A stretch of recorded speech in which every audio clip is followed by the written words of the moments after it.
예. 제 오늘 담화의 그 주제는 확신의 함정입니다. 참고한 성경 구절은 디모데후서 3장 13 절에 14 절입니다. 제 담화는 은혜롭지도 영적이지도 그다음에 감동적이지도 않습니다. 예. 참고하시기 바라고요. 참고 자료는 니체의 "사는 게 힘드냐."고 니체가 물었다 하고, 그다음에 박영옥 소설가의 말과 그래서 좀 참고를 했습니다. 어 나심 탈레브의 책 블랙스완에는 칠면조 우화가 나옵니다. 아침이면 먹이를 받아먹는 칠면조가 있었는데 하루도 빠지지 않는 일상이었습니다.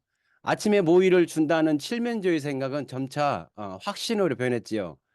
그렇게 농장에서 천일을 보낸 칠면조에게 천일이 되던 추수감사절 전날 농장주가 찾아왔을 때 그날 농장주의 손에는 모이가 없었고 칠면조에 모가지가 있었습니다. 칠면조의 운명이 결정한 것은 평온한 천일날이 아닌 천하루가 되던 하루였습니다. 18세기 오스트레일리아 대륙을 발견하기 전까지 유럽의 사람들은 백조가 흰색이라고 믿어 의심치 않았습니다. 수천 년 동안 수백 마리가 넘는 흰 백조를 보면서 난공불락의 신념은 누구도 백조는 흰색이라 의심할 수 없는 정설이 되었었습니다. 그런데 조류학자들이 오스트레일리아에서 검은색 백조 한 마리를 찾아냈습니다. 한 마리만으로 검은색 백조가 흰색 백조라는 신념에 대한 확신이 사라지도록 만들었던 것이죠. 여러분, 음식이 가장 상하기 좋은 곳이 어디인지 생각되실까요? 습하고 더운 장소가 떠올릴 건데 답은 냉장고라고 합니다. 생각해 보면 내가 가장 상한 음식을 많이 꺼낸 곳이 냉장고이지 않았나 하는 기억을 하게 되는데요. 질자 질문은 다음입니다. 왜 냉장고가 답이겠냐는 것이죠. 냉장고 안에는 음식이 썩지 않을 것이라고 믿기 때문이고, 냉장고 안이 안전할 것이라 라는 확신, 그것이 냉장고가 음식이 가장 상하기 쉬운 장소인지 아닐까요? 성직자들이 신두를 추행하는 기사를 종종 보게 되는데, 성직자가 그간 믿음을 주었고 '설마 그러겠어.'라는 그런 믿음이 아닐런지요. 반대로 성직자들은 그간 '내가 이렇게 세뇌를 시켜 놨는데 나를 잘 따르지 않겠어?' 라고 하는 그런 믿음에 기인하면 좀 억측일까요? 이렇게 확신은 쉽게 부패합니다. 우리가 기존 신념을 깨는 새로운 가설을 배우고 끝없이 의심하고 실험하는 과학자의 신념을 가져야 간다고 생각이 됩니다.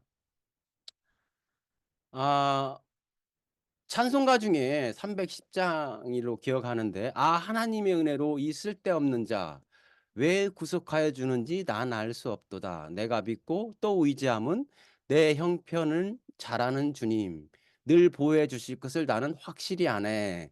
이런 가사가 있죠. 참 달달하고 많이 불렀던 찬송가입니다. 근데 최근에 이 가사를 다시 한번 생각을 해 봤습니다.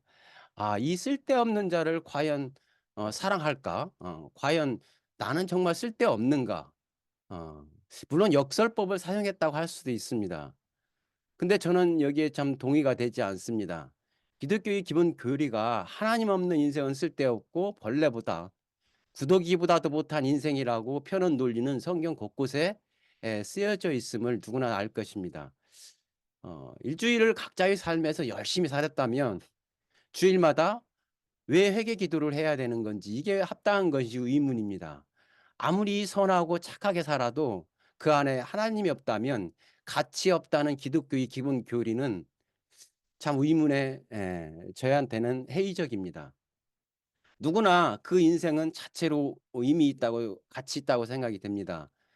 중환자 병실에서 다시 회복되지 못한 환자를 할지라도 그 존재 자체만으로 그 생명은 누군가의 삶의 목적이 되기도 하고 살아갈 힘이 되기도 하는 것이죠.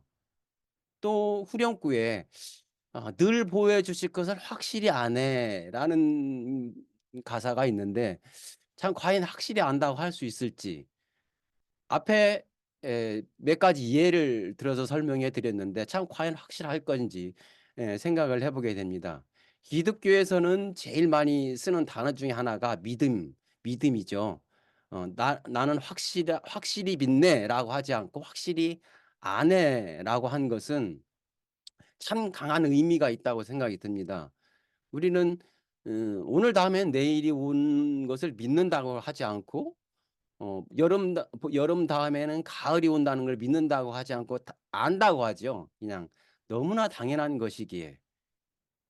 그런데 앞에 그래프는 좀 보이시겠는데 이 그래프는 이 1970 년부터 2023 년까지 교통사고 사망자의 통계 자료라 인데요.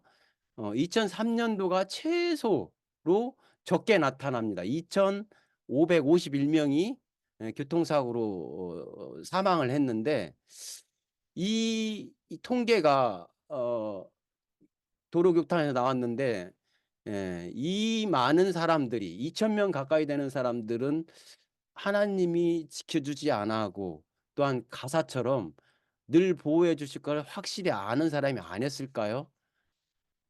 의문입니다. 지금도 어릴 적 교리문답 시간이 기억이 납니다. "너 구원에 확실히 있냐? 지금 죽어도 천국에 갈 수 있어?" 저도 물어봤거든요. 그렇게 물어본 적이 많이 있었으니까. 어 내가 알고 있는 복음이 당시에 저는 우리 교회만 갖고 있는 어 참 진리하고 숭고한 진리라고 생각을 갖고 확신에 차서 신앙생활을 했었습니다. 예수 대속의 은혜를 받아들임으로써 '나는 의인이 되고 이제 죽으면 하늘나라에서 천국에서 오랫동안 영생복락할 것이다. 고통 없이 살 것이다.'라고 확신하며 지냈습니다.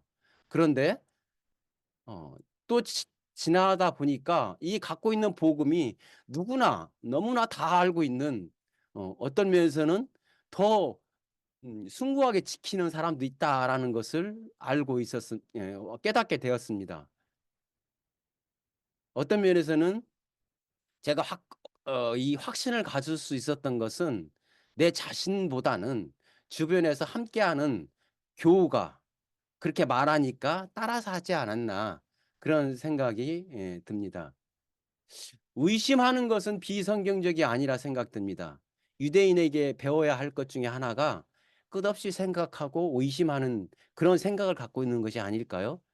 인류 역사를 살펴볼 때 인간의 삶을 위협하는 것 중에서 가장 위험한 것은 특정한 종교적 정치적 신념에 대한 독단적인 확신이 아닌가 합니다. 아무리 흉악한 그 연쇄 살인범이라도 100 명을 넘게 죽이는 것은 쉽지 않습니다. 그러나 특정한 종교적 신념에 사로잡힌 사람은 하나의 군중을 형성하면서 아무런 양심의 가책 없이 이것이 하나님을 위한 선한 것이라는 확신의 신념으로 양심을 세뇌시켜 수많은 사람을 죽입니다. 중세 서양에서 카톨릭이 지배하던 때 그리스도교를 믿지 않는다는 이유로 이단자, 마녀로 몰아서 죽임을 당했던 것을 알 수 있습니다. 중세뿐만 아니라 오늘도 전쟁은 계속됩니다. 알고 있죠? 지금도 계속되고 있어요. 무엇 때문에 무고한 평범한 사람들이 피난민으로 전락해야 될지 정말 먹기 살기 힘들어서 목구멍에 먹을 넣을 수 없는 것이 없기 때문에 전쟁하는 것일까요? 저는 그렇게 생각하지 않습니다. 원주민의 삶을 잠시 들여다볼 때 그들은 어 아주 작은 동물 한 마리만 있어도 그것을 잡았다고 좋아서 파티하면서 춤추며 놀고 즐기는 것을 보게 됩니다. 그러나 문명된 인간들은 원주민들을 해방시키기 위한 것이 자기들의 예 의무라고 생각을 하면서 확신에 차서 그것을 침범하죠. 이것이 확신이 만드는 적이 아닐까 생각됩니다. 그래서 니체는 "확신이 거짓말보다 더 위험한 진리적이다."라고 한 것이 아닐까요? 확신에 사로잡힌 사람은 여러 가지 사물을 보려고 하지 않습니다. 즉 평파적인 입장을 취한다는 것이죠. 저의 경우도 마찬가지였습니다. 독서를 할 때 책을 고를 때 성경에서 조금만 회의적인 내용만 있는 것을 보면 읽지도 않고 쳐다보지도 않고 오히려 특정 출판사 뭐 전도출판사, 생명의 말씀사, 두란노 등에서 나오는 책만 읽고 그 외에는 나머지는 다 쳐다보지도 않고 배설물로 여기지 않았나, 그런 생각이 들었습니다. 한편으로는 이해되는 것이, 이런 독단적인 신념을 갖고 있어야만이 그것이 진리라고 생각되지만, 그 신념이 자신의 삶에 확고한 의미와 방향을 주기 때문에 그렇게 할 수 있었던 거라 생각이 듭니다. 그러나 인생의 덧없음, 죽음, 이별 이런 가운데 불안을 느끼고 벗어나고자 자기만의 신념을 갖는 것이 아닐까요? 다시 말해, 어떤 이념을 독단적으로 확신하는 것은 그것이 진리이기 때문이 아니라 그것이 자신이 삶에 위안을 주는, 살아가는 힘을 거기에서 힘을 얻으려고 하는 거기 때문이 아닐까요? 그래서 진리를 희생하며 삶의 위로와 살아갈 힘을 얻으려고 하는 것이 아닐지 생각을 해 봅니다. 결론적으로 말해서 확신에 사로잡히지 않은 자유로운 정신으로 진리를 찾는 것은, 확신에 찬 사람은 불가능하며, 자신에게서 삶의 위로와 살아갈 힘을 박탈하는 것이 진리를 찾으려고 하지 않는 것입니다. 우리는 흔히 독단적인 확신에 사로잡힌 나머지 그것을 위해서 자기 목숨까지 바치려는 사람, 뭐 순교자라고도 할 수 있는데, 이런 사람들을 강한 사람이라고 여기곤 합니다. 그러나 정말 강한 사람일까요? 오히려 약한 사람이 아닐지 생각을 해 보게 됩니다. 자기 힘으로 설 수 있는 능력이 상실했기 때문에 독단적인 확신에 의지하여 삶의 무게를 지탱하려고 하는 것은 아닐지요. 의존적인 인간이며 자기 자신을 목적으로 생각하지 않고 자신을 이념의 수단으로 전락시키는 것이 아닐지요. 의존적인 인간이며 자기에 속한 사람이 아닌가, 그런 생각을 해 보게 됩니다. 즉 그런 사람은 수단만 생각할 뿐이고 사용되어야만 할, 자기는 사용하고 버릴 누군가를 필요로 하며, 즉 자기 소멸의 행동에 최고 영예를 부여하며 확신을 위해서 자기 희생을 만드는 사람, 이런 사람들이 확신에 찬 사람이 아닐까요? 9.11 테러에서 비행기를 몰고 간 그 확신에 찬 사람, 쌍둥이 빌딩에 에 내가 순교함으로써 내가 많은 사람들이 죽는 것을 생각을 하지 않고 어 자기 신념의 확신에 차서 한 행동이 아닐까, 그런 생각을 해 보게 됩니다. 니체는 말했습니다. 자, "확신은 감옥이다."라고요. 모든 종류의 독단적인 확신은 사람들의 자유로운 사고를 막는 감옥과 같은 것이며, 그것은 멀리 보지도 못하고 자기 아래도 보지 못하며 가치와 부가치에 관련된 모든 것을 전혀 고려하지 않는다라고 얘기를 했습니다. 몇 가지가 제가 준비한 것인데요. 어 최근에 제가 명절 때 음 세부에 가족 여행을 갔습니다. 음 폭풍이 쳐 가지고 구경을 못 했는데, 마지막 날에 필리핀에서 어메이징 쇼라는 것을 볼 시간이 있었습니다.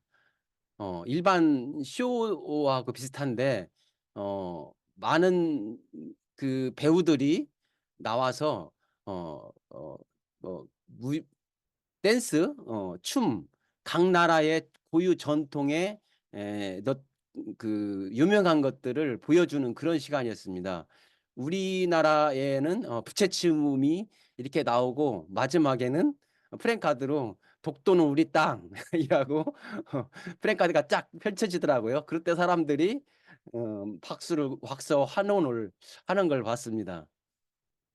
참 재미있었고, 거기에 나와 있던 참 늘씬하고 미모를 겸비한 사람들이 사람의 눈을 홀리는 것들을 봤었고, 관중들과 하나가 돼서 참 박수를 치면서 보내는 한 시간이었습니다. 어떤 분들은 가까이 와서, 어떤 배우들은 가까이 와서 자기한테 이렇게 뽀뽀를 해 달라고 이쁘지 않냐고 하면서 애교를 떠는 그런 장면도 있었고, 관중들은 좋아서 손으로 김수일 형제님이 지금 티셔츠에 있는 그 하트 모양 이렇게 그 모양을 이렇게 보이면서 하는 것들도 있었습니다. 참 재미있는 한 시간이었습니다. 그런데 어메이징 쇼라고 해서 '야, 이게 무슨 어메이징 쇼일까?'라고 생각을 했습니다. 어메이징 쇼는 시간이 다 끝나고 나서 집에 와서, 아니 집에 아니죠. 같은 일행한테 들었습니다. 여기에 나온 사람들은 다 남자가 아니고 성전환 수술하는 여자다라고를 들었습니다. 저는 깜짝 놀랐습니다. 제가 한 시간 동안 본 것은 어 너무나 평범하고, 어떤 면에서는 배우보다도 더 어 미모와 겸비한 사람들이었었는데 '내가 한 시간 동안 속았구나.'라고 생각을 했었고, 물론 거기에 계신 있는 사람 관중들도 과연 손으로 이렇게 하트를 모양을 했을 수 있었을까? 그런 것들이 뇌리를 스쳤습니다. 내가 확신에 챘던 것들이 얼마나 이렇게 허무하게 틀려질 수가 있었을까 라는 것들을 생각했었을 때 음 다시 한번 내가 보는 것들, 사물이 생각을 해 보게 됐습니다. 어 여러분들은 우리 삶에서 너무나 확신하면서 살고 있는 것이 과연 무엇가 있을까요? 한번 생각해 볼 필요가 있을 것 같습니다. 예. 담화는 여기까지입니다. 감사합니다. 네, 말씀 감사합니다. 잠시 음악을 들으신 후 토론 시간을 갖도록 하겠습니다.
네, 오늘 성경 말씀 본문이나 담화 내용에 대한 질문이나 소감을 나누는 시간입니다.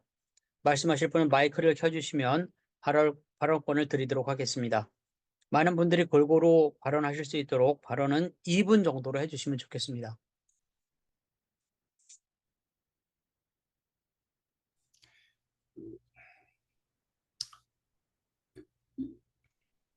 예, 오늘 말씀 들으니까 생각이 좀 여러 가지 생각이 많이 나는데요. 이제 저 같은 경우는 우리가 지금 현재 이 세상에 있는 종교가 그 자연 발생적이라고 생각을 했었었는데 이게 지금은 그렇게 생각을 안 하고 있어요. 이 아마 어떤 특정한 그 엘리트들의 아주 그 민간인, 일반 사람들을 이끌기 위한 하나의 수단으로서 연구를 해서 나온 것이 아니겠느냐. 예를 들어서 개인의 힘이 아무리 세봤자 주변에 몇 명 다루지를 못해요. 그러면 이걸 다루기 위해서 이제 집단을 만들죠. 그리고 집단을 만들면 그보다 더 큰 규모의 사람을 통제할 수가 있어요. 이거 가지고는 안 된다는 거죠. 그래서 그 저 초안지 보면 항우가 지는 것을 보면 유방의 그 심리전이죠. 그래서 이제 그 심리전이 발달하게 되면은 그 거대한 집단을 직접 통제를 하지 않고도 움직여요. 그 다음에 이것 가지고도 이제 부족하다 이 말이죠. 더 이제 규모가 커지니까. 그러면 이제 이때는 사상이 나와야 됩니다. 그러니까 이제 자본주의에 대해서 이제 공산주의 나오고 이런 사상으로 사람을 이끌어요. 이것도 안 돼요. 나중에 종교가 나오지 않겠습니까? 그 이제 지금 그 중동 전쟁을 보면서 이제 생각을 많이 하는데 그 아주 평화로운 그, 그 유럽에 갑자기 기독교가 나와서 반유대인의 감정을 이제 부추기죠. 이러한 종교적인 것이 나오면 이게 보면은 이제 이걸 가장 잘 이용한 게 이제 히틀러 같은데 종교가 이런 식으로 발달을 해서 이게 그 대중을 자기가 원하는 그 많은 수의 사람을 움직이게 하는 이러한 속의 그 흐름이 있지 않은가. 요즘 저는 그렇게 생각해요. 오늘 그 이런 확신에 대한 얘기를 들었을 때는 우리가 믿는 이 기독교 내에서 믿음의 확신이 잘못되면 여기에 빠질 수 있는 가장 큰 오류가 되지 않겠나. 저는 이 염려가 그냥 많이 되고 지금 세계가 그렇게 돌아가지 않는가. 진짜 심히 그 걱정을 하고 우리가 진짜 냉철해야 된다라는 생각을 하고 싶습니다. 예, 이상입니다. 오늘 그 생각이 들었습니다. 네, 저도 이제 그 정치적으로 우리나라에서 지금 팬덤이라고 얘기하는 그게 이제 뭐 처음 나온 얘기는 아니지만 그 박 대통령 때도 그랬고 그다음에 문재인 대통령 때도 그랬고 뭐 문빠라고 해서 그런 것 팬덤이 이제 문제가 되고 있는 그런 시대가 지금 됐지 않습니까? 됐고 지금 뭐 이재명 대표에 대해서도 그런 이야기가 계속 나오고 있고 그래서 과연 그 사람들이 우리나라 정치 발전에 기여를 하고 있는 사람들이냐 아니면 그것을 패거리 정치로 더 심화시키는 사람들이냐 이런 얘기들이 많이 나오지 않습니까? 그래서 오늘 말씀을 들으면서 저는 그 팬덤 정치라는 생각 거기에 대해서 좀 생각을 좀 해보게 됐고요. 또 한 가지는 그 독립운동에 대해서도 좀 생각을 해봤거든요. 네, 김소영 형제님 마이크 켜셨습니다. 네, 말씀 들어보겠습니다. 그 얼마 전에 박근혜 정권 시절했던 거 이명박 정권 시절 때 그 좀 고위직에 있던 사람이 그 우리 대한민국 국민들을 갖다가 내민 떼라고 비유한 적이 한 번 있었죠. 그래가지고 그 사람이 아주 몰매를 맞았었죠. 근데 이제 그 사람이 우리 국민들을 그렇게 비하적인 발언을 한 것은 나쁘지만 그 사람들이 그 사람 말의 원뜻을 보면 한국 사람들 어떻게 보면 한쪽으로 우르르 쏠리는 그런 경향 그런 것은 좀 있지. 우리 한국 사람들뿐만 아니라 그 인류라는 자체가 이렇게 우르르 쏠리는 금방 앞에 우리 그 박선배 형제님 말씀하신 것이나 문영훈 형제님 말씀한 것처럼 사람들이 그 어느 쪽 이렇게 한번 뭐가 쏠리면 우르르 몰리는 거 있죠. 제가 지난번에 내 페이스북에 올렸던 글이기도 한데 중국의 그 명나라 시절에 그 이타구라고 하는 사상가가 있었죠. 그 사람이 한 말이 이런 말이 있죠. 나는 나이 50 이전에 나는 정말로 한 마리의 개에 불과했다. 앞에 개가 그림자를 보고 짖으면 나도 따라 짖어댔던 것이다. 만약 남들이 나한테 짖는 까닭을 물어보면은 그냥 벙어리처럼 쑥스럽게 웃을 따름이다. 내가 짖기는 짖는데 왜 짖는지도 모르고 옆에 개가 짖으니까 따라 짖는 것이죠. 우리 사람들이 그 어떤 종교라든지 신앙, 뭐 신학, 뭐 또 어떤 학문, 뭐 문화, 예술, 뭐 이런 것들, 정치, 이런 것들 전부 다 보면 이것이 옳은가 그런가, 이것이 왜 잘못됐는가, 이것을 구체적으로 따지지 않고 그냥 여러 사람들이 하니까 그냥 우르르 따라가지고 그것이 옳대, 그것이 좋대, 뭐 이런 식으로 할 수 있는 것이죠. 제가 뭐 어젠가도 제 페이스북에 또 올렸던 글인데 내가 지금 나이 70인데 한 50년 동안 내가 헛된 삶을 살았다. 헛된 인생을 그 신앙에 바쳤던 거 지금에 와서 보면 굉장히 후회가 되고 있죠. 내가 지금까지 그 신앙에 그 바쳤던 내 인생, 열정, 몸과 마음과 그 뭐 물질적인 것, 이 모든 것을 다 다른 쪽에다 쏟아 부었더라면은 지금인 내가 아니라 다른 내가 됐을 수도 있을 텐데, 나도 그냥 옆에 있는 사람들, 주위에 있는 사람들이 우르르 몰려가니까 레밍 때처럼 나도 그렇게 나에게 어떤 특별한 확신이 있는 것이 아니라 다른 사람들이 하니까 그냥 그게 따라서 했던 거 아닌가, 그렇게 생각합니다. 지금 나뿐만 아니라 내 주위에도 많은 사람들이 그렇게 살고 있지 않은가 싶습니다. 이상입니다.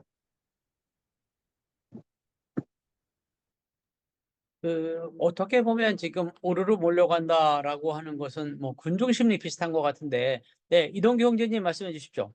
예, 너무 우리 모임의 전복파 세 분이 말씀을 하셨기 때문에 저도 말씀을 드리면, 오늘 박선배 형제님이 담화 제목 정한 거를 봤을 때 엄청 기대가 됐습니다. 과연 어떤 얘기를 할까? 확신의 함정인데, 그 성경 구절 나와 있는 그 확신은 복음의 구원의 하나님 살아계심의 확신을 얘기하는 건데, 과연 그 얘기를 거부하는 얘기를 하시려고 함정이란 말을 썼을까 상당히 기대를 했어요. 보통 담화가 어렵습니다. 남들은 뭐 이렇게 나와서 얘기하는 게 편하게 우리가 담화처럼 하자라고 해서 담화라고 줬지만, 이렇게 같이 뭐 이렇게 말씀을 이렇게 한다는 주제를 선정하고 얘기를 한다는 게 굉장히 어려운데, 함부로 도전하기 힘들어서 이런 내용과 주제들은 잘 안 하죠. 근데 이제 박선배 형제님이 위원장님으로서 용감하게, 그다음 많은 준비를 하고 또 자료도 찾고 생각해서 이런 거를 도전하신 것 같아요. 그래서 저도 오늘 많은 거를 생각을 해보는 경우인데, 근데 좀 약간 토론 시간이니까 제 의견을 얘기하면, 그, 그 확신이 성경의 영어 성경 보면은 assured라는 단어와 convict라는 단어가 있는데, 박선배 형제님이 얘기하는 확신에 대한 함정의 그 확신은 이념적이고 아주 그런 부분에 대한 도구마, 독단, 맹목적인 어떤 그런 개념과 신앙으로서의 어떤 그런 신념, 믿음, 이런 게 좀 분리될 수 있는데, 그거를 그냥 이렇게 다 섞어서 하나로 얘기하다 보니까 좀, 그 말씀 중에 결론이 있었는데, 그래요. 인간은 자기 스스로, 자기 힘으로 이렇게 쓸 수가 없습니다. 늘 힘들고 번민하고 어렵습니다. 마음의 평강이 없죠. 그래서 하나님에 대한 믿음과 그 다음에 하나님이 모든 것 성령님의 인도로 인한 부분으로, 그런 확신으로, 그런 구원과 복음의 확신으로 마음을 잡는 거죠. 평강을 얻는 거죠. 근데 그런 확신에 대한 부분이 문제가 있다고 무너진다면 평강이 무너지겠죠. 그러면 사람도 힘들겠죠. 그러니까 제가 생각하는 거는, 오늘 말씀하신 내용에 대해서 과연 박선배 형제님이 구원과 복음에 대한 확신의 함정이 있다고 얘기한 건지, 아니면 일반적인 우리 뭐 이념적으로나 그다음에 우리가 삶에 있을 때의 잘못된 확신에 대한 도구마에 대한 문제가 있는 건지에 대해서 분명히 한 번 더 나중에 정리해서 얘기해 주셨으면 좋겠다, 이런 생각을 해봤습니다. 네, 이상입니다. 네, 혹시 뭐 지금 말씀하실 그거는 아니고요. 박선배 형제님, 네. 그럼 이따가 좀 정리해서 말씀을 해주시는 걸로 하고요. 제가 이제 군중 심리 말씀을 하셨는데, 이제 게임에 나오는 것처럼 그 레밍이 이제 떼거리로 어느 누군가가 선동을 해서 움직이면 의미 없이 거기 따라가는, 그게 이제 군중 심리 비슷한 것 같은데, 사실 그 부분하고 그 확신하고는 반대 개념이 아닌가 이렇게 생각이 들거든요. 그 팬덤이라고 하는 부분도 어, 어떤 주의, 사상, 이념, 이런 쪽에 몰리기는 하지만 생각 없이 몰리는 거하고 어떤 주의에 집착을 하는 거는 다르거든요. 양보영 자매님 말씀해 주십시오. 네. 저기 그 확신하고 판단하고 또 우리가 근데 사실 확신은 누구나 다 가져야지 자신 있게 뭐 일을 할 수 있을 것 같아요. 근데 우리가 확신을 할 적에 모르면서 확신하는 경우가 많은 것 같아요. 나도 그렇고. 그리고 우리가 그러니까 모든 거 내가 보니까 경험하지 않은 거는 확신하지 말아라. 확신하지 말아라. 이런 건데 예를 들어서 저는 이제 다른 거 요새 뭔데 우리가 막 젠더 얘기도 이렇게 확신하게 막 저지하는 거 판단하는 거 동성 간에 그런 것도 내가 경험해보지 않으면 판단하지 말아라. 그리고 또 우리가 나이 든 사람을 갖다 막 학대하는 경우가 많아요. 노인들을 갖다가 젊었을 때 50대 이제 젊은 애들이 70대가 되면 네가 무슨 감정이 있느냐 막 이러 갖고서는 나이 든 사람을 갖다 학대하는데 그걸 갖다가 이제 요새 그걸 뭐라 그러지 저주한 뭐 학대지 학대. 그런데 자기가 나이가 들어보지 않았는데 젊었을 때 70이 되고 80이 되면 그런 것 갖다가 막 학대를 한다고요 사람들이. 그거는 정말 우리가 배워야 되는데 우리가 지금 여기 나이가 들어왔는데 요새 내가 뭘 갖다가 배우냐면은 노인들도 감정이 다 있다. 그러니까 우리 감정을 숨기지 말고 살아라.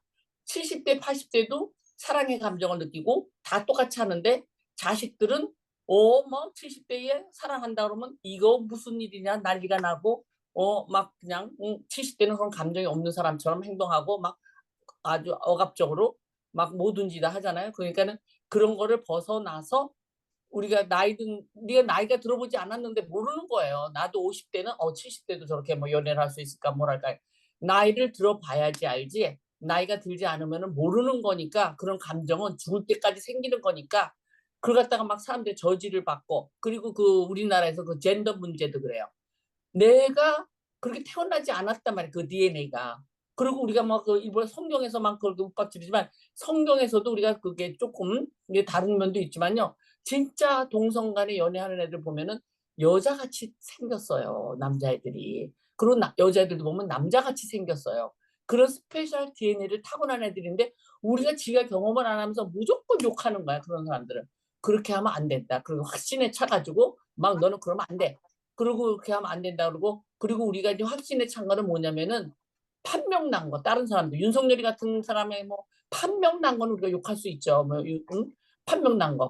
그리고 우리가 문재인도 이제는 욕을 할 수가 있어요. 옛날에 몰랐는데 윤석열이 뽑은 사람이 문재인이니까 문재인이 굉장히 실수를 한 거야. 윤석열이보다 제2로 나쁜 사람 문재인은 윤석열을 뽑은 사람이기 때문에 그렇게 막 모르고 뽑았으니까. 그러니까 우리가 확신한다 그런 거는 내가 경험하지 않은 거는 함부로 말하지 말아야 된다. 이것도 제가 요새 배우고 있고요. 그리고서 이제 뭐든지 확신에 찬 거는 정확한 거, 판단력이 정확한 것만 막 과거가 지나간다. 아까 박근혜 같은 경우도 어떤 사람은 죄도 없는데 왜 탄핵했냐고 나는데 죄가 완전히 판명적으로 있으니까 했겠지. 그게 어떻게 죄가 없는 사람이 있겠어요. 그리고 이제 그러니까 판단할 적에 우리가 판단과 확신은 그리고 어떤 데 보면은 또 너무 옳고 그른 걸 판단하지 말고 살라고 그러더라고. 어떤 철학자들은 너무 판단하면 골치 아프다고. 옳고 그름을 너무 판단하지 말고 대강 살아라. 이런 경우도 있는데 하여튼 간에 우리는 저지 많이 하지 말고 살아야 된다. 그리고 감정을 숨기지 말고 살자. 이런 걸 갖다 제가 말씀드립니다. 감사합니다. 어떻게 적었는데. 그리고 종교적인 것도 확실하게 하나님 살아있는 걸 아는 거 있으면 제가 경험한 거는 얘기하는 거예요. 아까 물론 어떤 김수일 형제님께서 너무 많이 소비했다는데 성경 있는데 소비할 거 한 개도 없어. 성경 있는 데는 많이 있어서 우리가 그로잉 하는 거니까 그러니까 그렇게 되는 것 같습니다. 감사합니다. 이쯤 하겠습니다. 네, 이삼명 형제님 말씀해 주십시오. 강원영 목사님이 이제 설교하시면서 한번 그런 말씀하셨는데 자기가 찬송가 중에서 제일 싫어하는 찬송이 바로 아까 인용한 하나님의 은혜로 이 쓸데없는 자 그게 제일 싫어하는 거라고 이제 하시면서 왜 기독교인들이 이렇게 기도하면서 나를 쓸데없는 자 하느냐 고쳐야 된다는 그런 강한 설교의 말씀을 하신 적이 있습니다. 그러니까 때로는 우리가 찬송가나 성경 구절의 말씀도 우리의 확신에 문제가 있는 것은 의심을 해볼 수 있는 그런 생각을 가져야 하는 것이 아닌가 그렇게 생각합니다. 오늘 박선배 형제님께서 말씀이 사실 본문의 성경 구절은 확신에 거하라는 얘기인데 어려서부터 배운 너희 말씀을 그대로 그 확신에 움직이지 말고 가라는 얘기인데 그 확신을 의심해 보라는 말씀으로 이제 해주셔서 상당히 이제 한층 더 깊은 그런 말씀이 됐는데 그 우리 기독교인들이 가진 그 여러 가지 가치관이나 생각, 확신들을 검증하고 의심해 봐야 하는 것이 많은 것이 아닌가. 특히 우리나라에서 이 북한에 대한 생각, 너무나 잘못된 확신이 많습니다. 어려서부터 오랫동안 그 세뇌가 돼 가지고 그것이 뭐 그것은 정말 악마와 같은 그런 없애버려야 할 것, 북한은 존재하면 안 된다는 그런 생각을 가진 기독교인들이 많고 그래서 주일날 우리가 대표 기도하는 데에서도 그런 거 많이 보지 않습니까? 그래서 악마시하는 그런 남을 악마시하고 저주하는 그런 확신, 그런 것들을 이제 반성할 그런 여유를 우리가 가져야 하는 것이 아닌가. 오늘 말씀에서 우리가 여러 가지 우리가 잘못된 확신을 반성해 보자는 그런 뜻으로 우리가 은혜를 받는 것 같습니다. 네. 네, 제가 이제 말씀을 들으면서 제가 생각했던 게 그 맹신이라는 겁니다. 맹신, 맹종이라는 걸 생각을 했거든요. 그건 뭐 요새 뭐 닭공이란 말도 하고 그러는데 무조건 무조건 믿는 무조건 따르는 그게 이제 맹신, 맹종인데 조심해야 될 게 그것이 아닌가.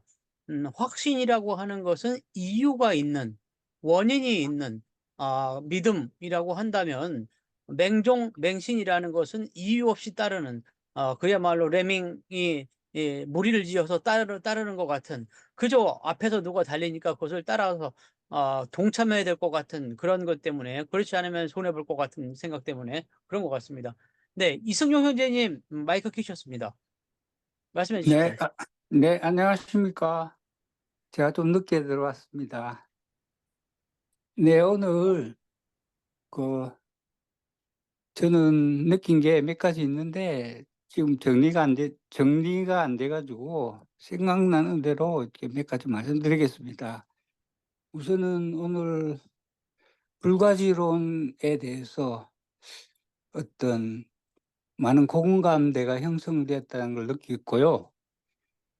그 다음에 어떤 확실하다, 뭐 퍼펙트 이런 부분이 우리가 살아가는 삶에서 얼마나 그게 맞을까 옳을까라는 이런 그게 틀린 것인가 과연 뭐 X 아니면 O 이런 걸 구분해야 되는가 아니면 그것도 역시 알 수 없다.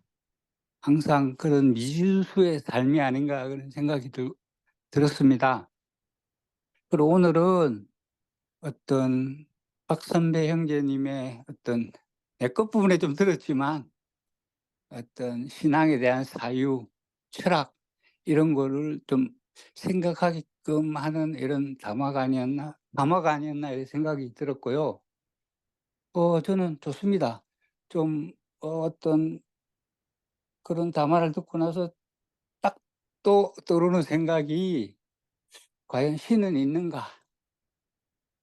있다면 어디 있을까? 어디에 있다라고 뭐 많은 일에 주장을 하겠지만 만약 있다면 사람들에게 어떤 실질적인 영향을 끼칠까? 그리고 그런 영향을 끼치면 또 왜 이렇게 나쁜 영향을 미칠까? 계속 이렇게 질문, 답 이렇게 파생돼 가는 그런 부분을 제가 많이 나름대로 이렇게 추정하고 답하고 짧은 시간이었지만 그런 생각을 쭉 좀 연결해 봤는데 근데 이 모임 자체는 그런 부분들이라든지 어떤 자기 자신의 어떤 어떤 질문이 신앙에 대한 어떤 신앙의 발전, 자기 자신뿐만 아니라 사회를 이롭게 하고 이타적이고 이런 부분들을 과연 이 신앙인으로서 이렇게 많이 생각을 하게 하는 시간이었던 것 같습니다. 감사합니다. 네, 감사합니다. 또 말씀하실 분 있으면 예, 제가 하겠습니다. 네, 박정섭 자매님. 네. 오늘 성경에 보면은 배워서 굳게 믿는, 그러니까 확신하는 것에 저기서 머물라 이렇게 했는데요. 그리고 이제 오늘 박선배 형제님은 확신의 함정, 좀 이렇게 좀 오늘 본문하고 좀 상치되는 그런 걸로 말씀을 하셨는데요. 본문을 보면서 그동안 저도 이제 성경을 배우고 배워가면서 나 나름대로 성경은 이렇게 믿어야겠다. 이게 진리의 말씀이다라고 확신했던 것들로 굳게 믿고 그렇게 했었는데 나중에 보니까 내가 생각했던, 내가 해석했던, 배웠던 이런 것들이 그게 아니었구나라는 생각이 들었던 적이 되게 많이 있었거든요. 그랬을 때는 굉장히 그 확신을 가진다는 게 그 사람의 한계 안에서 확신을 가지는 거기 때문에 그 배우는 과정이 잘못될 수도 있고 또 잘못 깨달을 수도 있고 이런 것들을 생각할 때 굉장히 부끄럽고 그렇더라고요. 그러면서 이거 확신을 갖는다는 게 참 조심스럽구나 이런 생각이 들었어요. 그러니까 뭐 예를 들면 같은 성경이라도 어떻게 사람들이 깨닫느냐, 어떻게 해석하느냐에 따라 반대되는 개념으로 적용이 되잖아요. 그러니까 뭐 미국의 그 노예제도나 노예 해방을 하는 그 목사들도 똑같이 같은 성경을 보고 그 옛날에는 성경의 노예 제도는 성경의 정신에 맞다 이렇게 하고 그 후에 많은 세월이 흘러가지고 또 같은 목사들이 같은 성경을 보고 이거는 노예 제도는 안 된다, 노예 해방이 맞다 이런 것처럼 물론 성경 말씀은 진리이지만 그거를 해석하는 과정에서 우리의 한계 안에서 하기 때문에 그래서 확신하는 게 굉장히 조심스럽지 않나 이렇게 생각이 듭니다. 이제 나이가 들어가면서 점점 그런 생각이 더 들고요. 저는 또 이제 그런 확신도 되게 조심스럽지만 가장 확신의 사각지대 그리고 가장 그 확신하고 있는 것들을 잘 보지 못하는 거, 잘못된 확신을 잘 보지 못하는 게 자기 자신의 내면이 아닌가 저는 좀 그렇게 생각이 듭니다. 저는 이제 오래전 그 몇십 년 된 친구가 있어요. 친하게 지내고 뭐 대화도 많이 하고 그러는데 그 친구를 만나면은 굉장히 불편해요. 만나고 나면 불편하고 만나게 나면 불편해. 왜 불편하냐면 끊임없이 나한테 충고를 해야 되는 거예요. 근데 그게 내 마음에 받아들이기 어려운 충고도 많이 있고 그리고 영혼 없는 충고처럼 습관적으로 하는 충고도 있고 그래서 다른 건 좋은데 끊임없이 그렇게 뭐 무거운 것뿐만 아니라 가벼운 거, 뭐 하찮은 거라도 뭐 이렇게 저렇게 그러고 그렇게 뭐 이거 해봐 저거 해봐 이러고 그러는데 그게 굉장히 마음이 불편하더라고요. 그래서 걔 만나고 나면 막 마음이 그냥 편하지가 않아. 얘를 드문드문 만나야겠다. 뭐 이런 생각을 수십 년 해오면서도 그래도 이제 뭐 가끔 만나고 이렇게 했어요. 근데 이제 며칠 전에 이제 또 그 친구를 만났는데 그 친구가 이제 막 교회 다니는 친구인데 계속 하면서 이제 자기 교회 얘기를 하면서 그 교회에서 이제 어떤 사람이 더러 이제 자기한테 와가지고 이제 나이가 많으니까 와가지고 상담하고 그런다고 하더라고요. 그러면서 아우 자기네 교회에 아주 기도를 잘 한다는 소문난 많이 한다는 소문난 집사가 있는데 사람들이 어려운 일 있으면 그 집사한테 가서는 기도해 달라고 하고 자기한테는 와서 운대요. 그러니까 마음을 터놓고 운다 그러더라고요. 그래서 왜 그럴까? 이래. 자기가 이제 어떤 답을 듣고 싶은 것 같아. 그래서 네가 공감을 잘 해주나 보다. 그랬더니 그런가? 이러면서 어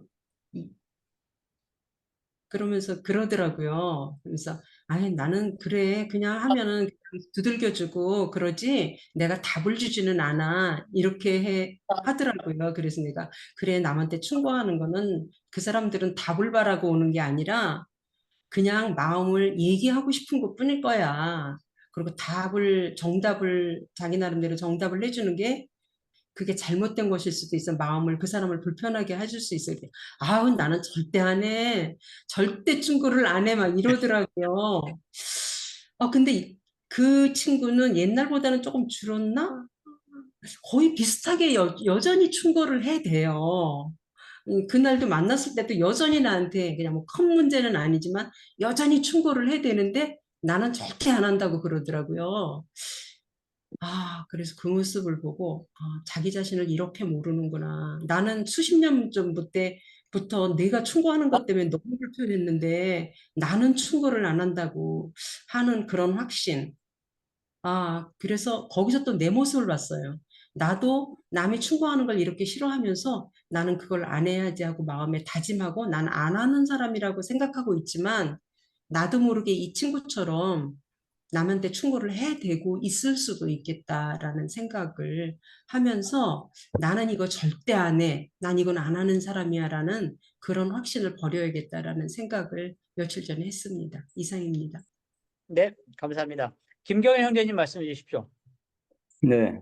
제가 말해도 되는 거죠? 네, 제가 말해도 되는 거죠? 네, 말씀하십시오. 네, 네. 어저께 그 촛불 집회에 이제 갔다가 거기는 이 지식인 종교인 모임이라 해서 이제 그 교수들이 좀 많이 참여하고 또 종교인은 이제 목사님 뭐 또 성공회 신부들 천주교 신부는 한 명도 안 와요. 하여튼 그렇게 모이는데 어제 얘기를 이렇게 하다 보니까 식사하면서 누가 무슨 말을 해도 그걸 다 받아들여주는 이 분위기가 너무 좋다 그러더라고요. 그러면서 뭐 자기는 아무래도 예수는 끝까지 못 믿을 것 같다 이런 사람도 있고 또 내가 이렇게 지금은 얘기하지만 또 아마 죽기 전에는 또 혹시 예수를 믿게 될지도 모른다. 또 이런 말씀도 하고. 근데 거기서 제가 좀 아주 재밌게 생각한 것은 불가지론자가 오히려 건강한 신앙인일 수 있다. 이 말이 굉장히 깊이 와 닿았습니다.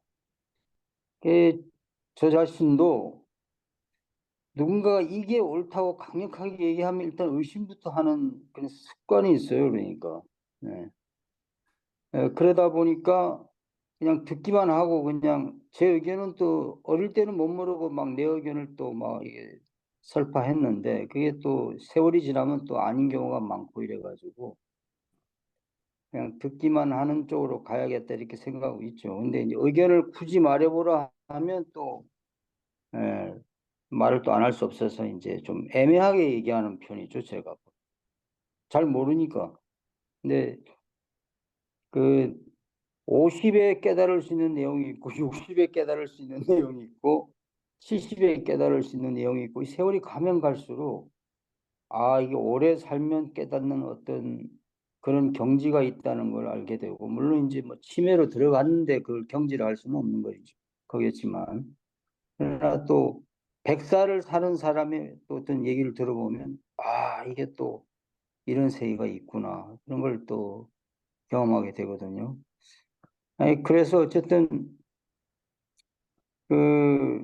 뭐 성직자란 말이 아마 가장 듣기가 거북한 얘기이고 그냥 저는 그냥 우리 업계에서는 이렇게 얘기를 하는 이유가 너무나 그 자본의 논리가 지배하는 이 종교의 세계에 대해서 이제 제가 느끼는 염증이죠.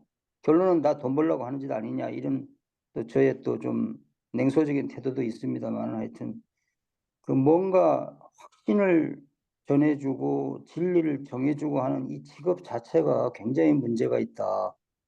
자기도 모르면서 떠드는 그런 직업이기 때문에 그런 의미에서 늘 좀 반성하고 사는 입장입니다. 감사합니다. 네. 시간이 많이 지나서 박선배 의원님 마지막 정리해 아니 주시고 권영태 선생님 아까부터 마이크 켜고 계신데 네. 그러면 권익태 형제님 말씀해 주십시오. 네. 네, 예, 아유, 감사합니다. 예. 근데 오늘 박선배 그 형제님이 본문 말씀을 너무 잘 택하셨어요. 너무 좋은 말씀을 택하셔가지고 악한 사람들과 속이는 자들은 더욱 악해져서 그 속이기도 하고 속기도 하나니 우리의 그런 것을 이렇게 정확하게 지적을 해주고 아마 박선배 형제님의 그 말씀이 너 속으면 큰일 난다, 속으면 엄벌하겠다, 아마 이런 아주 준엄한 그런 이야기 같이 들려집니다. 근데 우리가 살아가면서 정말 많이 속을 수가 있는데 사실은 뭐 정치적으로 속는 거 이것도 크게 속는 것이고 경제적으로 속는 것도 많이 속아 이제 참 많이 속을 수가 있는데 저는 정치적으로 속거나 경제적으로 속거나 그거는 좀 그래도 덜 억울한 생각이 들고요. 정말로 속아서 안 될 것은 신앙적으로 종교적으로 속는 것이다.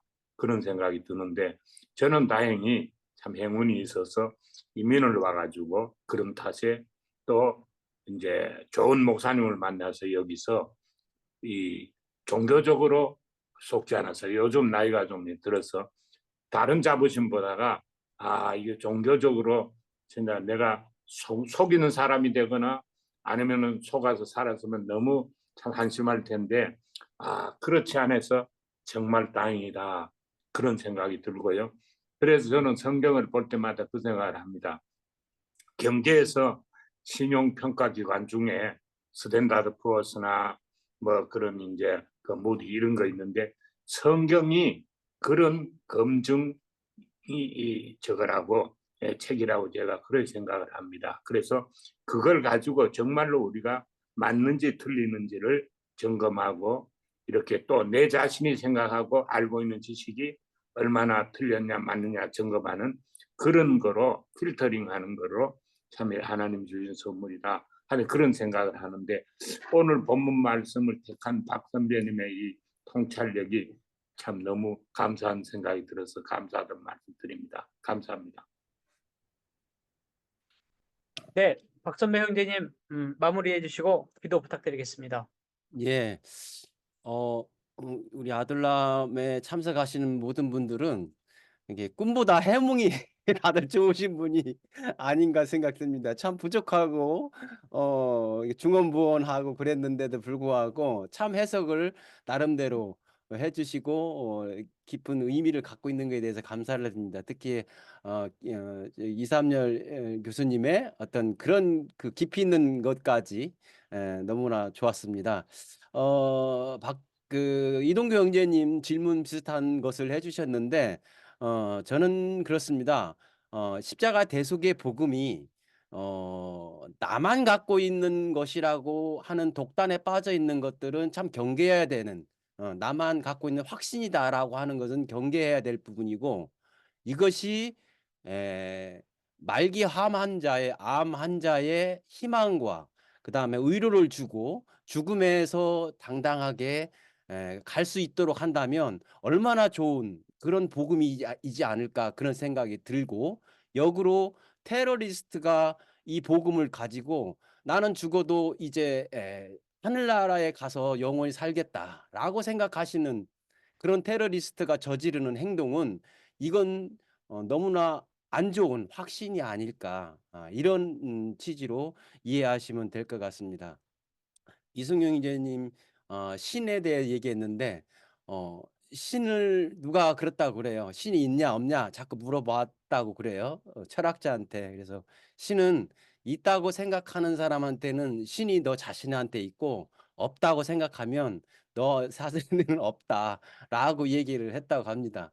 어, 어, 네, 이것으로 제 결론을 마치고요. 아무튼 오늘 담화가 여러분한 제가 오히려 더 많이 배우는 그런 시간이었던 거에 대해서 감사를